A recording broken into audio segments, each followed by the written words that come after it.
Bom, boa tarde a todos. Marquinhos, tudo bem, meu irmão? Eu sou Adelino Júnior, estou aqui mais uma vez nessa live, que é a live de número 14 de 15, jornada longa. E eu estou aqui porque eu te ajudo a entender e a alcançar uma vida sem brigas no relacionamento, né? Zerar as brigas de casal em casa. A gente começou numa sequência de 15 lives. Que bom te ver, meu irmão. Numa sequência, como eu falei, de 15, que são lives de aquecimento mesmo, né? Na busca do real sentido dessas brigas. E de tentar entender por que, mesmo parecendo tão óbvio, né? Por que você tem que parar de brigar, né? Todo mundo sabe responder isso. Por que então que estamos tão distantes dessa possibilidade? Por que não conseguimos fazer? Professor Rogério, que alegria te ver.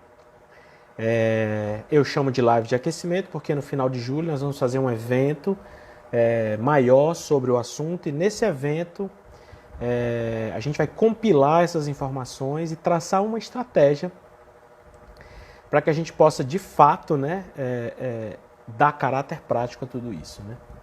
Então, entender que eu não estou criando aqui uma ilha da fantasia, né? Casais discutem, pessoas são diferentes, não é disso que eu estou falando. Estou falando de briga, briga é outra coisa, né? A justificativa para a briga não pode ser a diferença, né? Eu estou falando especialmente para mulheres que têm um relacionamento saudável, mas que está ruim, que a vida está pobre, né? Por causa dos desentendimentos. Mas um relacionamento que vale a pena ser cuidado, né? Porque o que acontece é isso, né? Estamos acostumados a um padrão de relacionamento, o mundo nos convence de tal maneira que é assim, que a gente se conforma nessa zona de conforto, de tanto sofrer e tanto ver as pessoas em relacionamentos ruins, a gente acha que é isso. Então, de tanto ver isso, eu resolvi me movimentar, né? Para tentar te ajudar a perceber que é preciso forçar uma autoanálise, né? É preciso ver que existem ferramentas em você que você trabalha e que podem te ajudar a sair desse formato de vida ruim. O objetivo aqui, eu repito, não sou eu explicar, mas você entender. Então, se não rolou a explicação, se ficou estranho, escreve para mim que eu te respondo agora ou respondo depois. As pessoas fazem perguntas depois e é legal pra caramba. Porque termina que a gente tem que enfrentar conceitos que são difíceis pra gente virar o jogo. E pior, conceitos que não é que a gente não conhece, a gente entende errado, né? Se você perguntar por aí o que é liberdade, né? O que é autoestima, né? O que é amor, o que é felicidade, as pessoas te darão conceitos que não são os conceitos verdadeiros, mas conceitos que o mundo te ofereceu, né? De que, por exemplo, ciúmes é bom no relacionamento. Ciúmes não é legal. Você tem que entender isso, número 1. E depois você tem que entender por que você tem ciúmes. E depois você tem que entender por que em você falta alguma coisa que faz com que você tenha ciúmes. Então, você tem que avançar nesse entendimento, né? E não adianta procurar fora. Por quê? Porque você só acha dentro. Só acha dentro, tá bom? Nas camadas profundas mesmo, né? A intenção é causar desconforto para causar aprendizado depois, né? Já diria Buda, né? Primeiro dói, depois transforma. Não se sinta bem com a ideia de que você está alinhada, né? Que você acha que é assim mesmo. Não é nenhum sinal de saúde estar bem adaptado a um modo de vida doente. Então, você saia do porto, saia da segurança desse porto, saia desse conforto ilusório, né? Navio está seguro quando está no porto, eu sei. Mas navios não foram feitos para ficar em portos. Ok? Então, perceber isso é um primeiro passo fantástico, né? Ele ainda não te leva onde nós precisamos chegar, mas ele já te tira de onde você está. E isso já é muito. Na sexta a gente discutiu um assunto muito legal, que é a ideia das brigas em casa e os filhos. Foi muito bom, porque a gente tem a oportunidade de aprofundar nesse sentido. É a mesma coisa, todo mundo vai dizer, brigar em casa não é legal para os filhos. Não, eu sei também que não é. Mas não é isso, né? Ou pelo menos não é só isso, né? Adentramos no paradoxo educacional mesmo, né? Fizemos uma comparação aparentemente boba, mas super profunda, né? Que é comparar a educação dos nossos filhos a lá Aristóteles, né? Aristóteles, que criou o termo educar, que vem de educere. Educere quer dizer tirar de dentro. Edussério quer dizer criar condições, né? Então ele te oferece a ideia de observar um caroço de manga e perceber o que é que você precisa fazer para que esse caroço de manga exubere, né? E dê lindas mangas, né? Você precisa enfiar alguma coisa nele? Não. Você precisa criar condições para que ele se desenvolva, né?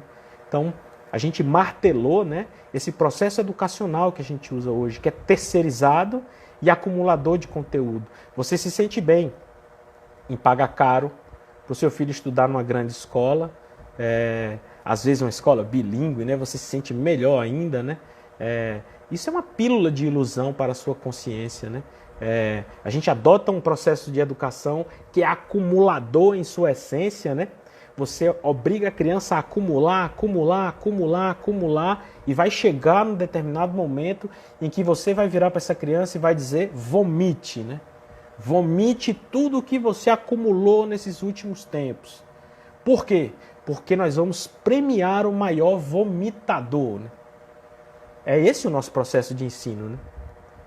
Aqui tem colégio, eu falei isso na sexta, que os pais aplaudem de pé. Você está no primeiro ano científico e a criança está vendo o conteúdo da universidade, porque ali no vestibular, quanto mais coisa ele depositar ali naquela prova, né, mais ele vai ser premiado, né? Escolas que patrocinam a ideia de que o seu filho com 3, 4 anos tem que falar inglês fluentemente, seu filho alegra todo mundo no almoço de domingo porque ele sabe pedir para fazer cocô em inglês, porque a escola ensinou isso. É sério mesmo, né? Que a gente acredita nesse modelo de ensino, né? É sério que o Aristóteles há 2.400 anos já está te dizendo como é, né? É sério que a gente vai se desalinhar dessa maneira da natureza? A gente acredita que para uma seleção justa, todos deverão fazer o mesmo exame, né? Todos deverão ser submetidos à mesma problematização, né? E aos mesmos questionamentos, né? E aí eu te confronto com uma ideia, né? Se você for medir o talento dos animais, por exemplo, pela capacidade que eles têm de subir numa árvore, o peixe vai se sentir sempre o mais idiota de todos, né? O que eu estou querendo te dizer? Que a gente está passando muita régua, né? A gente está equalizando muitos processos de formação e de avaliação desses indivíduos, né? Isso promove enormes deformações, né? Enormes deformações. Então, é claro, é um problema profundo e que inicialmente você fica pensando o que raios tem a ver com briga de casal e esse processo educacional. E, pois é, a gente avançou justamente para entender esse contexto e chegar lá, né? E chegar lá onde? Em perceber como os enfrentamentos entre os pais dentro de casa afetam o comportamento definitivamente dos nossos filhos, sabe? Promove um desenvolvimento cerebral e cognitivo distorcido. Esse estresse contínuo dentro de casa, né, produz alterações assim importantíssimas, né? Diminuição da capacidade de concentração, atenção, resolução de conflitos, né? E aí a gente terceirizou o processo educacional. A gente terceiriza o lazer também, né? E terceiriza também essa correção desses problemas que nós mesmos causamos, né? E terceirizamos como? Psicos. Psicopedagogo, psicoterapeuta, né? Psico não sei o quê, medicação, avalanche de diagnósticos de transtornos. O que não falta é criança com uma série de transtornos. Será mesmo que a gente tem crianças tão mais adoecidas? Então, é importante que a gente avalie por esse patamar, né? E o que é ruim disso tudo? É que as brigas são consideradas normais por boa parte de estudos científicos que se dedicam a tratar do assunto, né?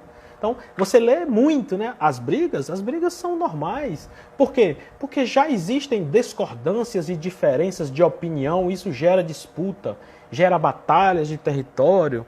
E você não pode se contentar com essa ideia. Somos diferentes, portanto vamos brigar. Não pode ser isso. Então a gente se dedicou a te mostrar que eu sei que as pessoas são diferentes. É claro que eu sei, né? Eu não estou dizendo que não é isso. O que eu estou dizendo é que admitir que essa diferença causa desequilíbrios e brigas dentro de casa é uma aberração da normalidade. É a aceitação do desequilíbrio. É o mundo te ensinando a bestialidade, né? O mundo te dizendo que é assim mesmo, né? As diferenças jamais devem ser promotoras de briga. mas o nosso desequilíbrio frente a essas diferenças. A gente precisa adotar com essas crianças um modelo de formação que seja um modelo não punitivo, né? E as brigas patrocinam muito esse modelo de disputa e punitivo, né? É aquela velha história, né? Quando você está ensinando uma criança a andar e ela cai, você não dá nota 3 para ela, né? O que você faz? Você diz assim, porra, não se preocupa, velho. Você é capaz, eu vou te ajudar, né? Então a gente precisa tomar essa mesma atitude no processo educacional das nossas crianças. Porque educar é série. Educar é tirar de dentro, né? Educar não é cortar asa. Educar é orientar o voo. É muito diferente, né? É muito diferente. É preciso que a gente entenda que crianças que crescem em ambientes desequilibrados são crianças que vão proporcionar relacionamentos desequilibrados amanhã. Sempre haverá crianças feridas escondidas em adultos difíceis, né? A criança que você foi um dia, ela vive dentro de você. E ela precisa ser curada de suas carências e de suas afetividades não resolvidas. Porque senão você não amadurece como adulto. E aí acontece aquilo que a gente falou várias vezes aqui. Não são os nossos relacionamentos que nos causam problemas, né? Os nossos relacionamentos, muitas vezes, apenas espelham, né? Apenas deixam claro, apenas mostram pra gente vazios que nós já temos e que precisam ser corrigidos. Eu vou repetir uma coisa que eu falei na sexta. Toda vez que você diz para sua filha que você grita com ela por amor, você a ensina a confundir raiva com carinho. O que inicialmente parece até uma boa ideia. Só que ela cresce. E aí ela passa a confiar em homens violentos também. Porque eles são tão parecidos com você. O que acontece, né? Você condena essa criança, né, a um padrão de crenças e emocional totalmente distorcido. E faz ela acreditar que relacionamento é assim. Isso afeta tudo, né? Relacionamento amoroso, colegas, professores. Então, final das contas, não resolve você botar seu filho numa escola bilíngue, né? E eu nem vou discutir aqui a importância do inglês, não. Pouco importa se você faz isso e, na verdade, você patrocina um ambiente desequilibrado dentro de casa, né? Com pequenas corrupções diárias, permissividade cultural, qualquer coisa serve, né? Deixa a criança para ser educada pelos apedeutas das redes sociais, né? Maus exemplos em casa, uma subcultura de que o legal é você tirar vantagem em tudo, né? Perceba que as diferenças entre você e o seu parceiro, que os estudos científicos consideram como vilões e promotores de briga, podem bem ser promotores de experiências espetaculares para essas crianças. Experiências de aprendizado e de compreensão do mundo mesmo, sabe? Te digo isso por quê? Porque as diferenças fazem parte do mundo. No dia que seu filho botar o pé para fora de casa, antes dele chegar na primeira esquina, ele vai ser confrontado com o que lhe é estranho, com o que lhe é diferente, com o que lhe é desconfortável, às vezes até agressivo, né?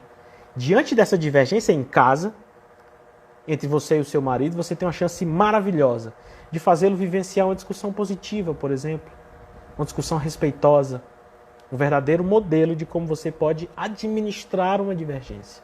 Isso é fundamental no aprendizado das habilidades fundamentais, das habilidades sociais da criança.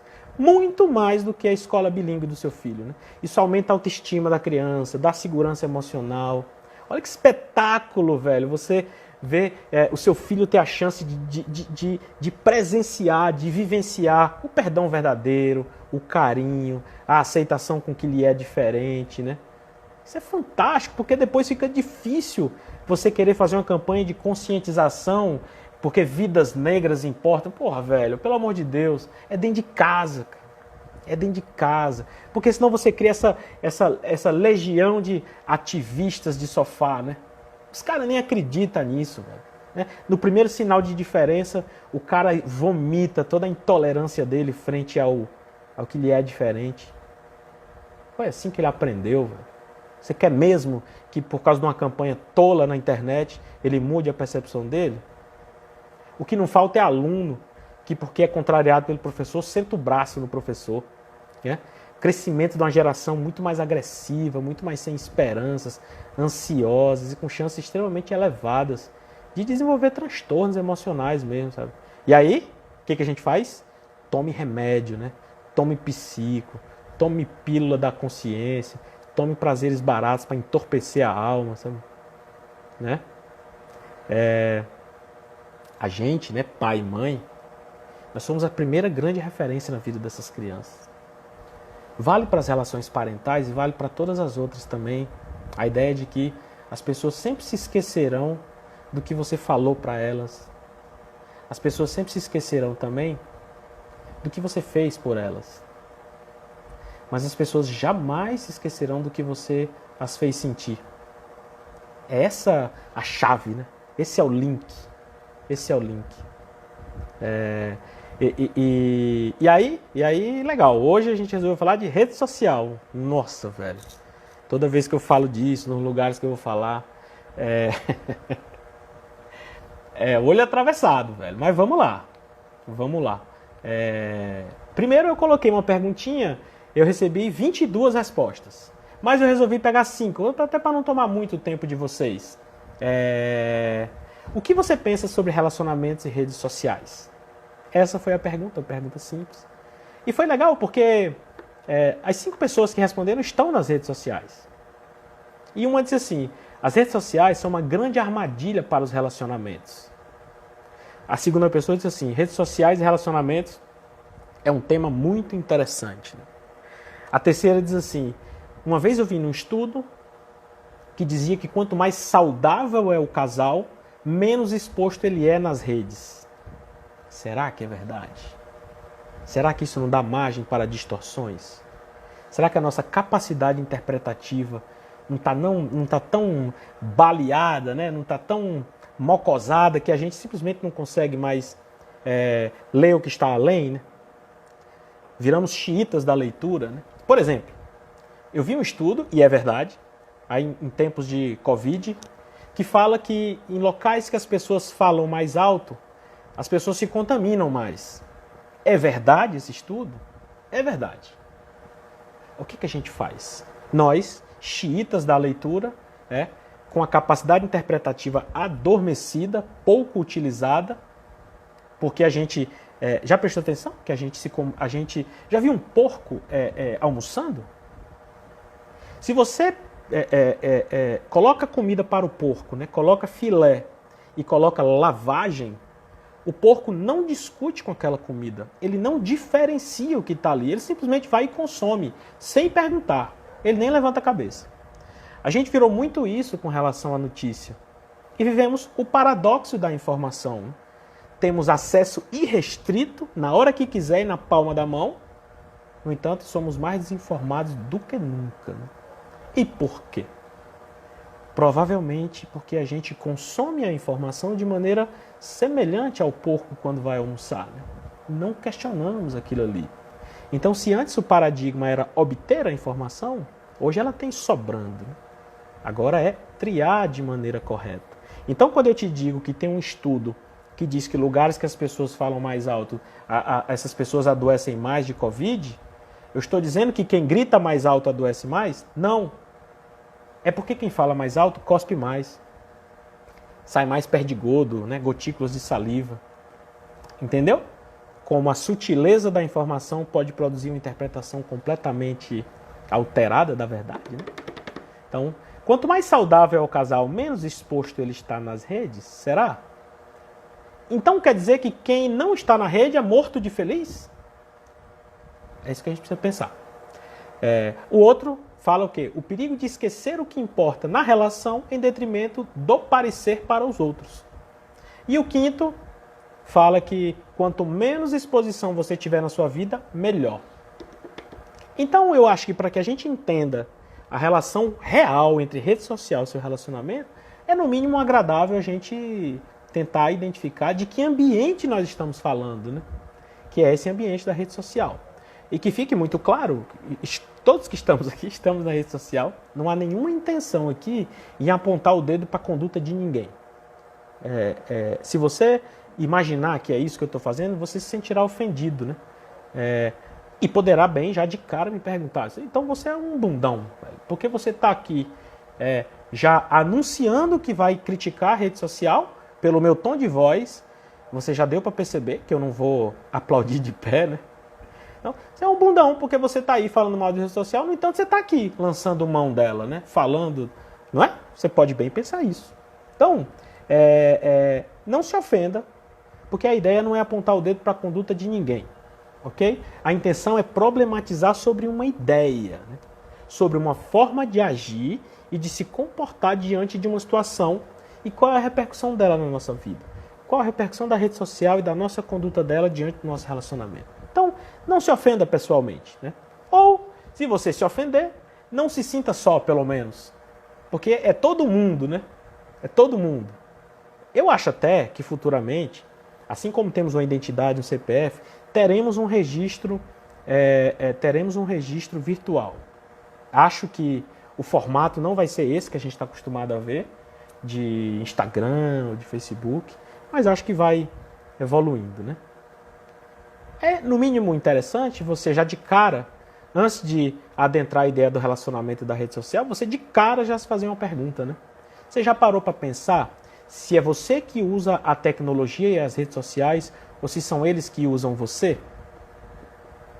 E já de antemão eu te peço assim, não se apresse para responder essa pergunta. Né? Não se apresse. Porque se você se apressar, a resposta vai ser só uma. Corre o risco de ser constrangedor daqui a pouco. Né?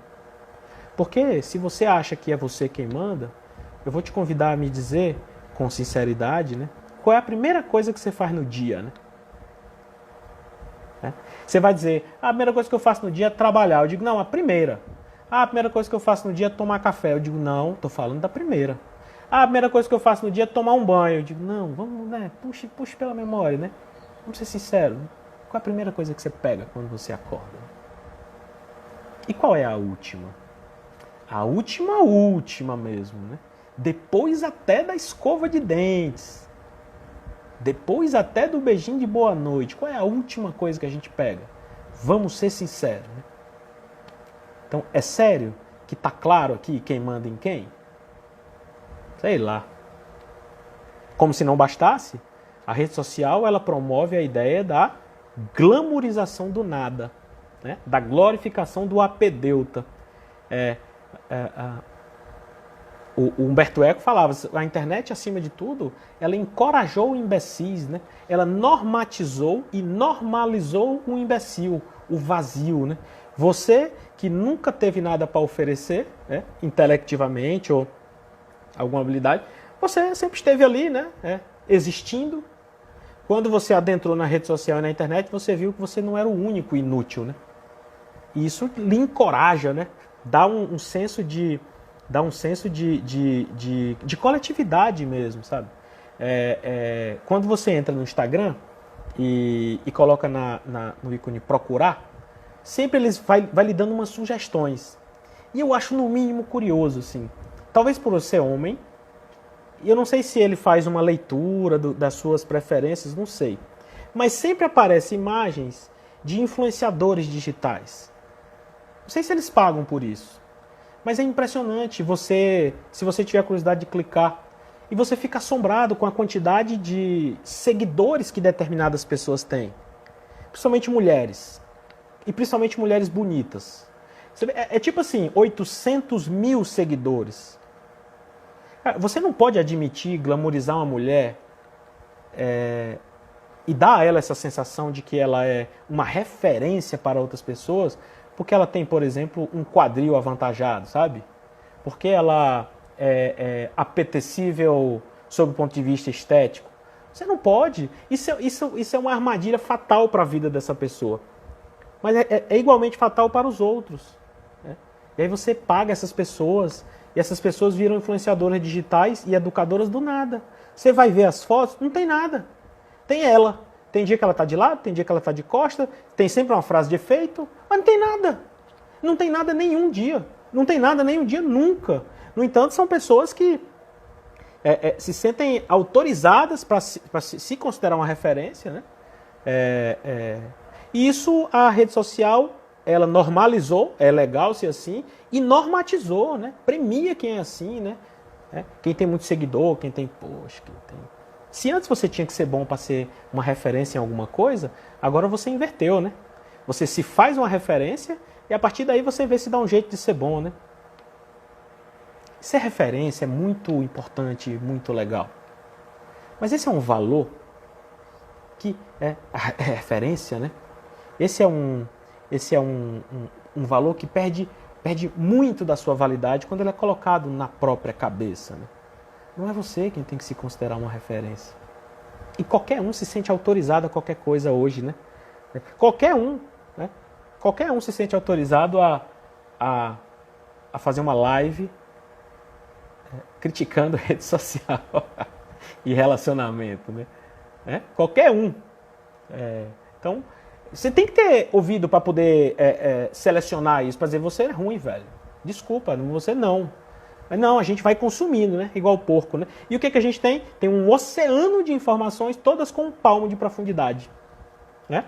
Então, se antes o dilema da informação e da formação era ter acesso, hoje já não é mais ter acesso. Você consegue de graça, de onde você estiver, faça um exercício de lembrar as maravilhas que você consegue fazer sentado num vaso, por exemplo. Basta estar com o celular na mão, todo mundo tem internet o tempo todo. Você faz o que quiser, obtém a informação que você quiser. Então, o dilema agora não é mais o acesso. O dilema agora é o excesso. O excesso de acesso. Ficou até poético, né? O dilema é o excesso de acesso. Você tem tanto acesso a qualquer coisa, já prestou atenção à armadilha que isso é? Eu estou falando com relação à formação e informação, né? Mas vamos pegar outra coisa? Vamos pegar o dilema da solidão? Né? A rede social, o que ela te prometia? Conectar pessoas. Então, você consegue, de forma gratuita, com imagem, né, em tempo real, falar com quem você quiser sobre a face da Terra. Hoje eu fiz uma reunião de graça, durante a manhã inteira, com a minha equipe da minha clínica. Uma das minhas funcionárias está no interior do interior. Não tem energia lá. E tinha sinal de internet. Então, nós temos meios de se comunicar com todo mundo a qualquer tempo e nunca fomos tão solitários. Como assim?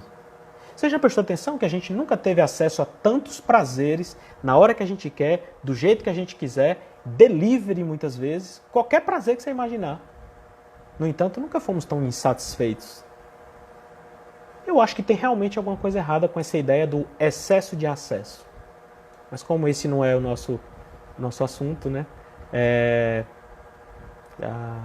A gente, para avançar um pouco mais, o que a rede social faz também, né? Cria expectativas idealizadas e a percepção do perfeito no outro, né? O problema é que você não percebe que você cai num erro, que é o erro de, sem perceber, você começa a se comparar. E eu posso te dizer, você só conhece as vidas que você resolveu ter. Se você resolveu virar médico, você jamais vai conhecer os dilemas de ser advogado. A vida que você escolheu para viver, você terá ela na sua integralidade. Você terá essa vida no formato pacote completo. E a vida que você resolveu ter, o relacionamento com quem você resolveu dividir a vida, também vai vir em forma de pacote completo. Você conhece todas as suas dores, todas. Só que você não conhece a do outro. E você sabe que o outro está tão ou mais preocupado que nós mesmos em passar uma ideia de felicidade. Então você fica vendo aquela ideia de felicidade do outro, não conhece a dor do outro e começa a achar que você é menos. E começa a idealizar uma ideia de felicidade de vida que não é a sua. Que não é a sua. E aí você passa a distorcer a ideia de felicidade. E aí, se antes felicidade era você atingir a excelência de você mesmo, né? A lá Aristóteles, né? Se antes até felicidade era você dar cabo do seu desejo, a lá Platão, se depois felicidade passou a ser viver em função do outro, a lá ágape, amor cristão, hoje, já diria Bauman, felicidade passou a valer na medida da aprovação alheia, né? Quanto mais o outro te der like, melhor você se sente, né? E aí, velho, cara, meu Deus, esses dias eu tava tomando café, acho que deve fazer um ano mais ou menos, todo mundo já sabe que o Instagram resolveu tirar os números de like, né? Se você tem 50 likes numa foto, só quem sabe desses 50 é você. Cara, velho, passou a fome, cara. Eu tava tomando café, café não é meu forte, vendo Piauí TV, aí botaram uma fulana, psicóloga, para dar uma entrevista sobre isso, e ela, feliz da vida, né? O que ela dizia? Ela dizia, nossa, que legal, agora que o Instagram tirou os likes, agora as pessoas não vão mais se entristecer, porque as pessoas, elas ficavam se sentindo mal, solitárias e não amadas, quando você não tinha like suficiente, ou seja, felicidade na mão do outro, e pior, na mão do outro e comparando, né? Porque se o outro fulano tinha mais like do que você, eu digo, cara, é o fim do mundo uma pessoa que tem a formação como psicóloga, que é para ajudar as outras, bater palma para um negócio desse. Porque se ela está dizendo que legal o Instagram fazer isso, é verdade. Quando você não vê o like, talvez você, pobre de si, nós, né? Talvez a gente não se entristeça tanto. Mas no final das contas, em essência, não mudou nada. Você não passou a ser feliz por uma atribuição sua, por uma competência de valor que você enxerga em você mesmo. Não. Você continua na mão do Instagram. Se amanhã o Instagram resolver mudar a regra, você volta a se entristecer. Continua a felicidade na mão alheia. E a minha tristeza era perceber que a psicóloga talvez não tenha enxergado isso, não tenha dito para a paciente delas, cara, não importa o que o Instagram vai te dizer. A sua vida não é ali. Né? Não é ali. Então, se você depende da validação de outra pessoa, você adota um padrão de comportamento e a ideia de um formato de felicidade e de beleza também, que não é a sua, velho. É do mundo. E o mundo, ele passa régua também, o mundo padroniza, sabe? E aí você começa a correr atrás dessa lógica do mundo. E aí eu vendo uma reportagem esses dias, existe um procedimento dentro da odontologia que chama harmonização orofacial, que você dá bota uns produtos aqui, você vai mudando o formato do seu rosto. Eu acho uma pena isso, porque sou contra você querer ficar bem, você querer ficar bonito, não. Mas o que eu percebo invariavelmente é que é tentar mudar a pintura de uma parede de uma casa que está precisando de reforma, sabe? De nada adianta uma bela tinta quando não é ali o motivo da angústia. E você perdido mais do que nunca, né? Antenado com o mundo e desconectado da própria alma, você investe nisso, se descaracteriza, se distancia mais ainda de você. Como não dá conta, como não chega nunca, você vai mais ainda, vai mais ainda. E por que vai mais ainda? Porque vende. O mundo vai te oferecer sempre uma coisa para você comprar. Aí você vê os homens fazendo esse procedimento de harmonização, a quantidade de homens que chega com a foto do Alok, que é um DJ. Eu queria ficar com o rosto igual desse cara aqui. E você não pode considerar isso, né? Você não pode aceitar essa ideia de padrão de formato, padrão de beleza, porque essa ideia não existe. Você não só distorce a ideia de felicidade, não só distorce a ideia de beleza, mas distorce também a ideia do diálogo verdadeiro. Você distorce a ideia do que é diferente de você. Você passa a ser um total ignorante da visão do outro. E você sabe por quê? Você ali, mais ou menos simpatizante de Bolsonaro, por exemplo, e você entra na sua rede social, a rede social provida de ferramentas de inteligência artificial, percebe que você demora mais tempo ali, percebe que você curte publicações que são favoráveis ao presidente Bolsonaro. E a partir daí, essa rede social, ela vai se esforçar para te oferecer sempre mais conteúdo que seja simpático a você. Afinal de contas, ela quer que você demore ali. Quanto mais você demorar, maior a chance de você comprar. Você não vai perceber a hora que você vai abrir sua rede social e a sua internet e só vai ter notícia favorável que te é simpático. E você, tolo, sem ter esse filtro, você considera que aquilo é a verdade sobre os fatos. E aí pronto, totalmente ignorante da visão do outro, você para de querer ouvir a opinião do outro, você passa a querer ouvir a sua opinião saindo da boca do outro. Isso acontece por causa dessa outra distorção. Não mais a distorção da felicidade, não mais a distorção do diálogo, mas a distorção da ideia de verdade.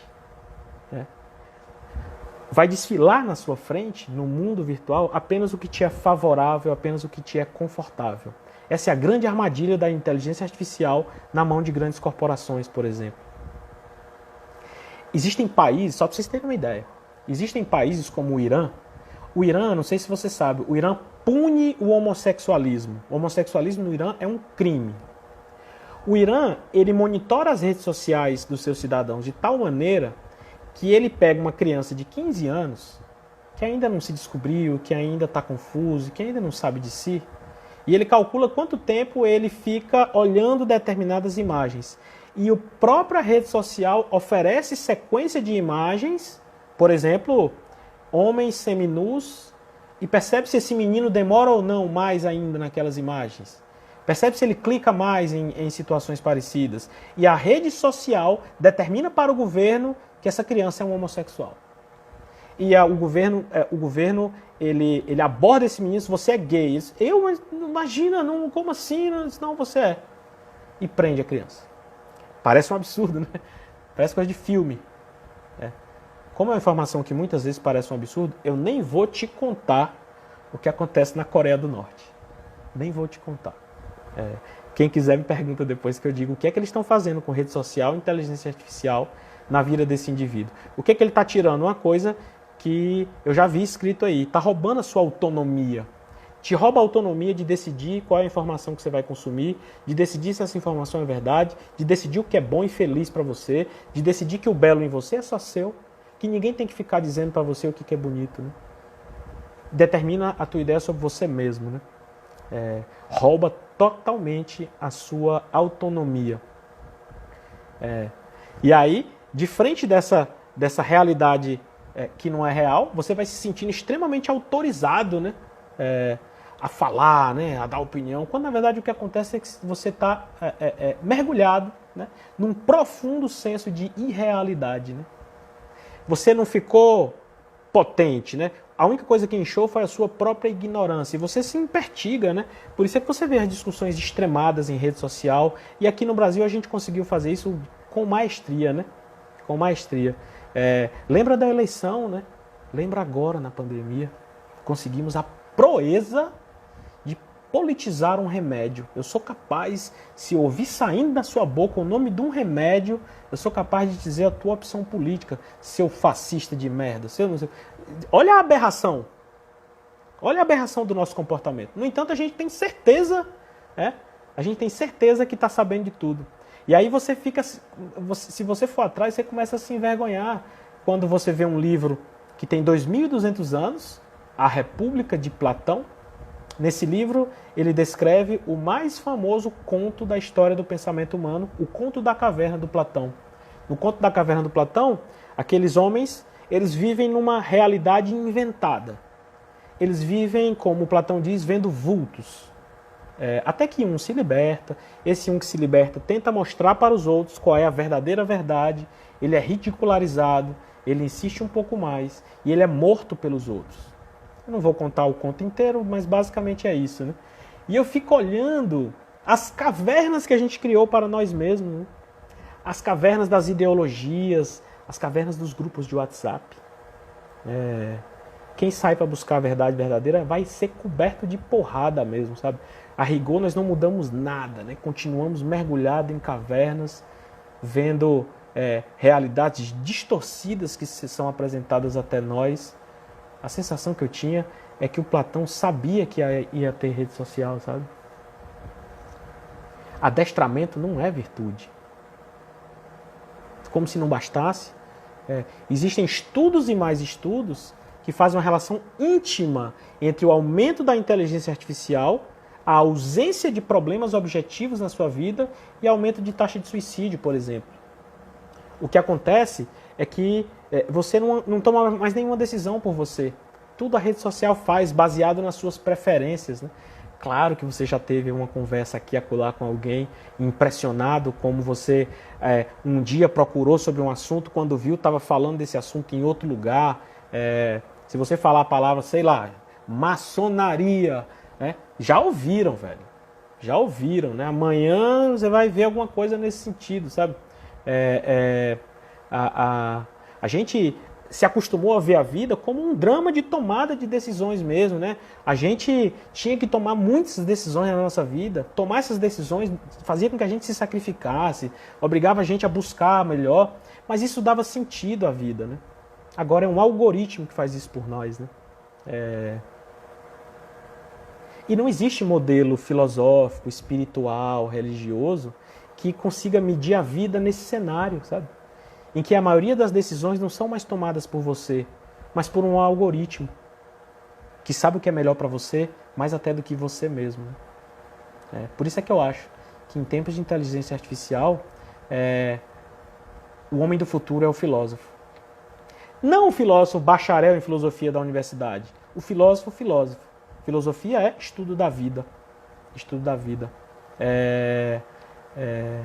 Olha a história aqui. Eu sonhei com um sofá azul e no outro dia tinha uma propaganda do sofá. Meu Deus, cara. Meu Deus, não vou ligar mais nem o ar-condicionado. Olha isso, sabe? E por que eu acho que é o filósofo, né?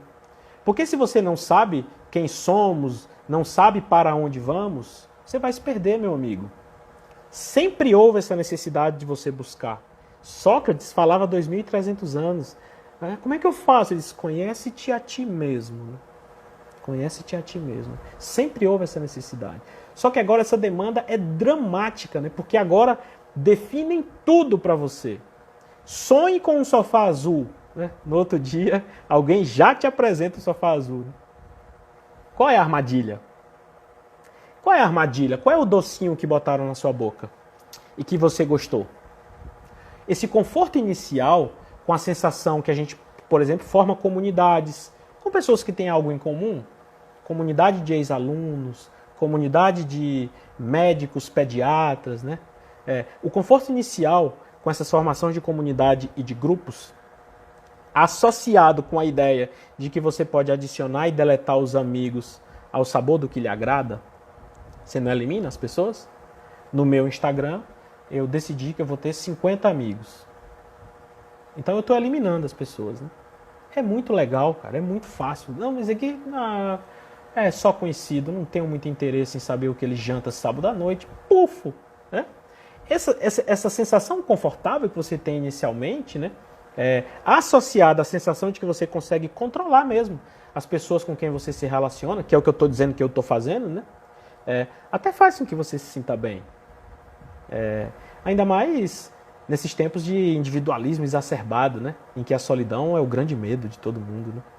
Né? Só que o que acontece é que esse modo de se comportar, ele deformou os nossos padrões de comportamento social. É tão fácil adicionar e deletar pessoas que você não usa mais habilidade social. As suas habilidades sociais, que você desenvolve na rua, no trabalho, onde há necessidade de interação, elas são desnecessárias no mundo virtual.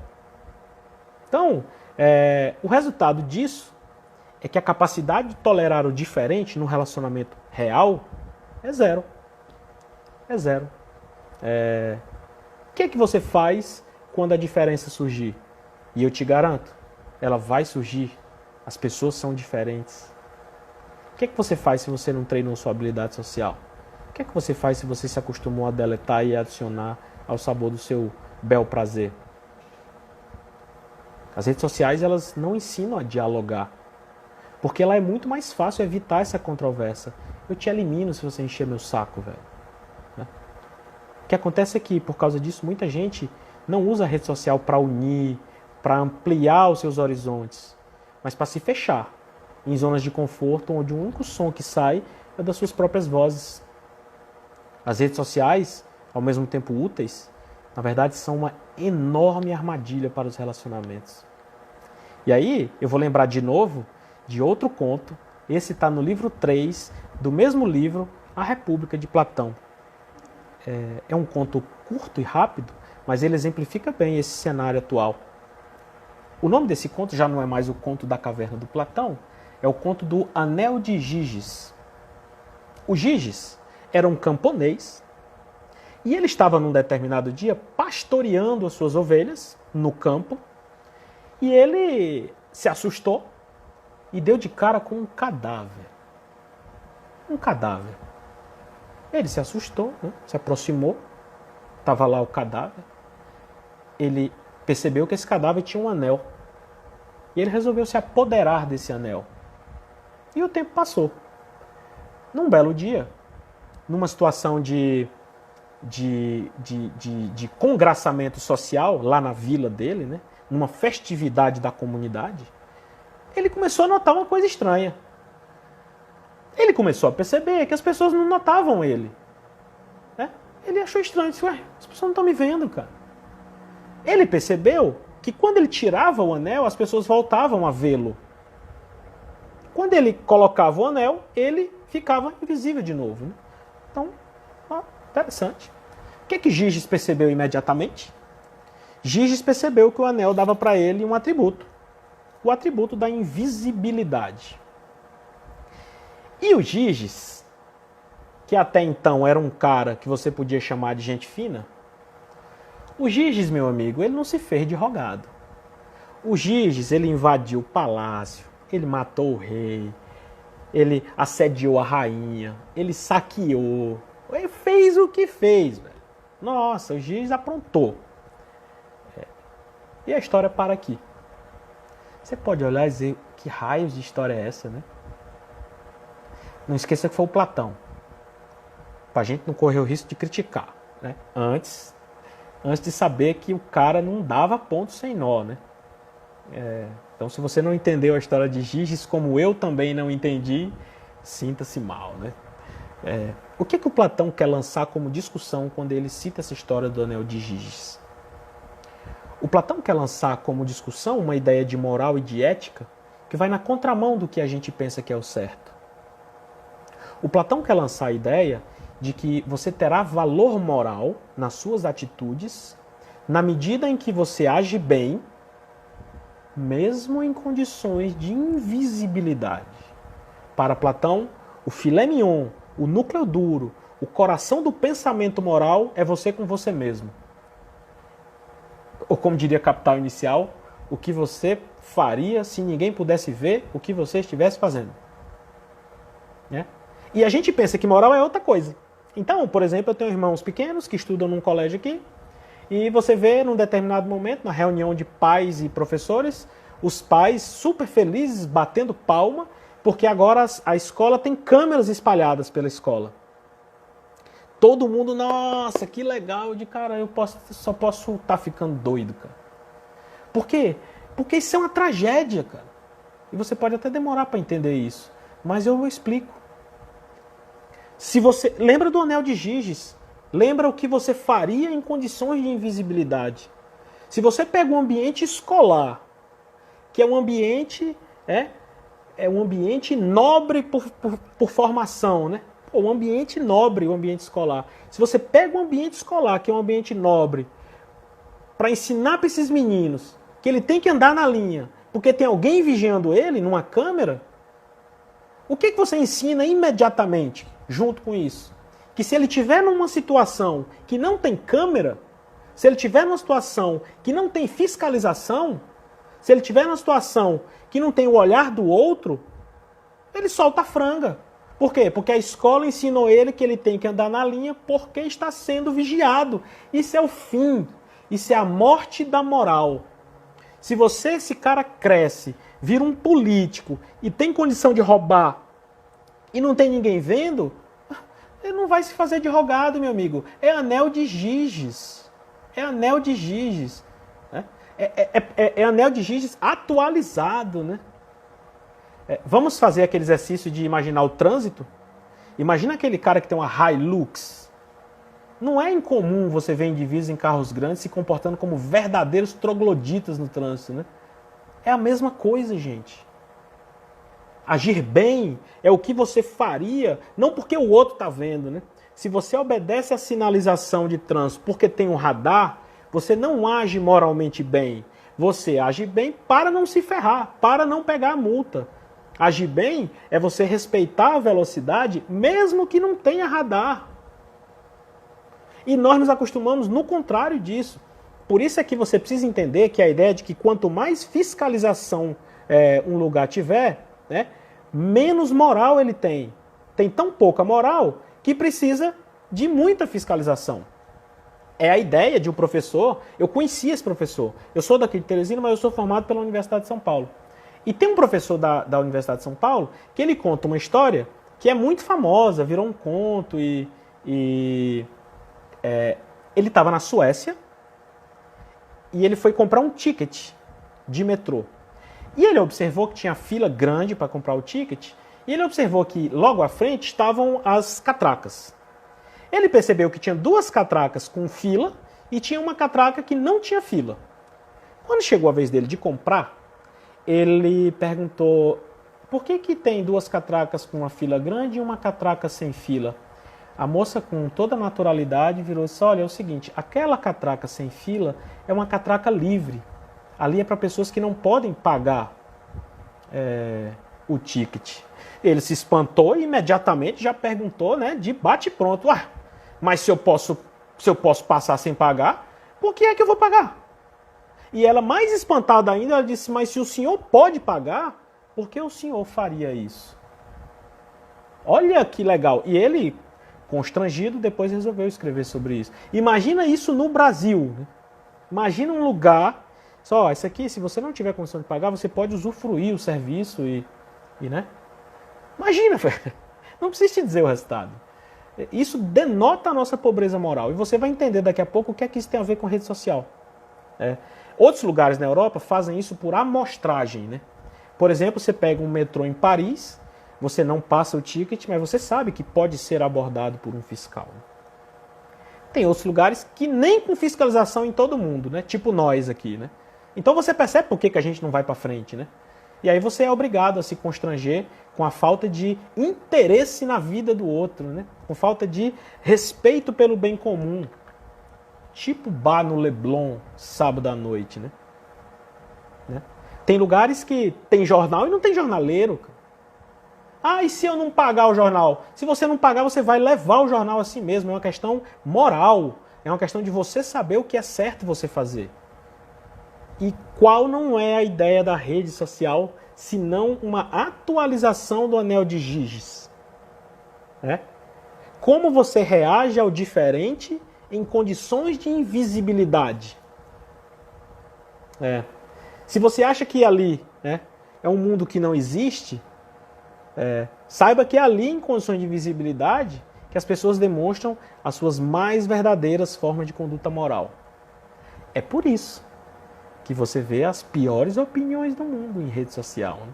O nego é misógino, racista pra caramba, desvaloriza a mulher, fala mal de negro, né? Ou seja, o cara tá ali, se sente em condições de invisibilidade e não tem conversa, velho. Solta a franga mesmo, fala mal e prejudica. A gente se acostumou a chamar isso de hater, né? Hater.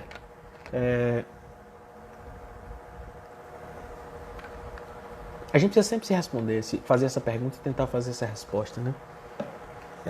Eu sou um indivíduo moralmente bom? Pensa no anel de Giges daqui pra frente. Pensa no Platão. Né?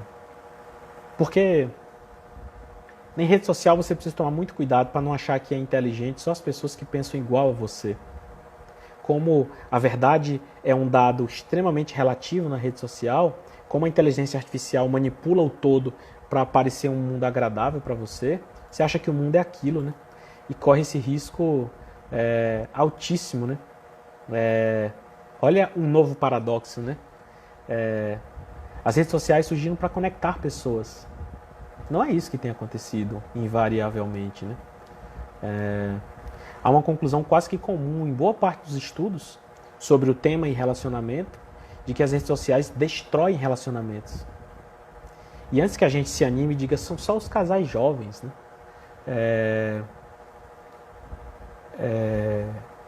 Não. Os estudos falam que casais com casamentos longos e têm se desfeito também.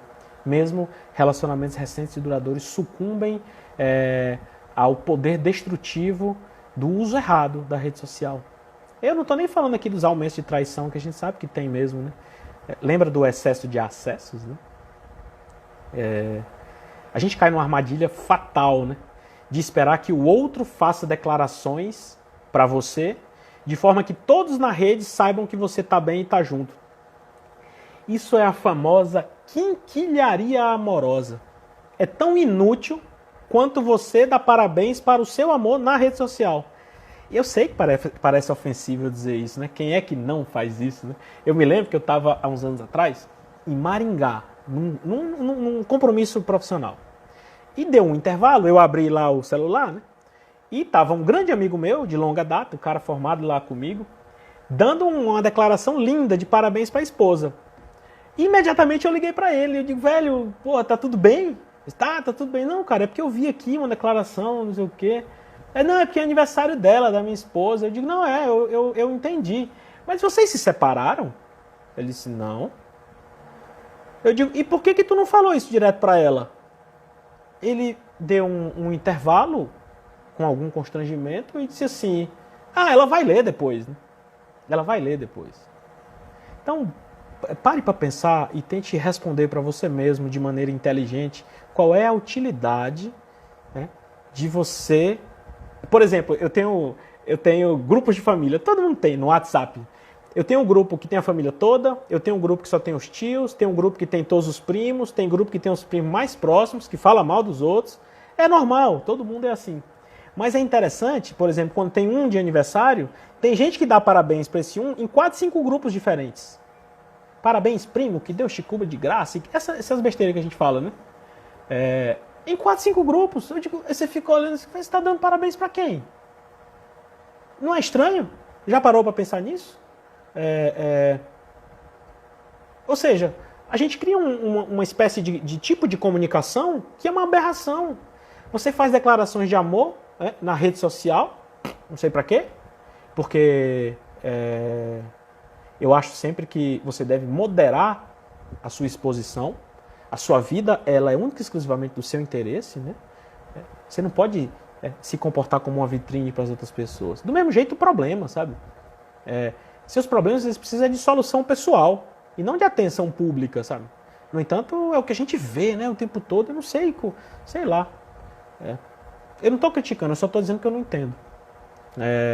E aí o diálogo, que é artigo de ouro em qualquer relacionamento, ele vira algo absolutamente escasso, sabe? Entre o casal. Não tem diálogo, né? E o que é que acontece? As conclusões passam a ser tiradas pelo que você vê do outro nas redes sociais. Você passa a medir o seu parceiro pelo que você vê, por quem ele segue, né? Qualquer um dessas. Os momentos que são juntos são solenemente desperdiçados, com a cabeça baixa, olhando para uma tela. Perde-se a confidência e perde-se a conexão. Por isso é que eu perguntei lá no título, relacionamento e rede social. E aí, como é que está a conexão, né? Na verdade, não era a conexão Wi-Fi que eu estava querendo ir, né? Você começa a adotar ou a ter um sentimento cada vez maior de enganação, porque você mede o que acontece pela rede social. Nós já nos dedicamos nos minutos anteriores a desconstruir o padrão de verdade imposto por rede social, né? Todo mundo se autoriza, porque é esposa ou porque é marido, a virar detetive da vida do outro, né? Que perfil você curtiu, o que você visualizou, né? Ninguém tem mais interesse na vida do outro realmente, né? A gente engole e passa por cima da ideia do que é particular, do que é individualidade, sabe? É meio vergonhoso você se sentir autorizado a fazer isso com esse argumento. É porque é minha esposa, é porque é meu marido. Como se não bastasse, vamos admitir, né? Internet é anel de Giges, né? Tanto pro mal quanto pro bem. Todo mundo fica um pouquinho mais soltinho, né? Como se tivesse tomado 2 taças de vinho, né? Isso cria um enorme incômodo no outro, né? Na medida em que você permite a aproximação, às vezes exagerada, de pessoas estranhas, né? Você não percebe o quanto que você estica essa corda, né? Eu tô vendo aqui o Rogério perguntando, e quando o perfil é em conjunto, né? Eu acho sempre constrangedor, nós não temos segredos um com o outro. Cara, isso não é sinal de evolução, não. Faltam 15 segundos para eu sair. Eu acho que é ideal a gente ficar por aqui. O que eu queria dizer para você é que rede social não é necessariamente ruim. Você não pode culpar o revólver pelo assassinato. A rede social é uma ferramenta. Posicione-se diante disso. Amanhã a gente conversa mais. Um grande beijo. Tchau.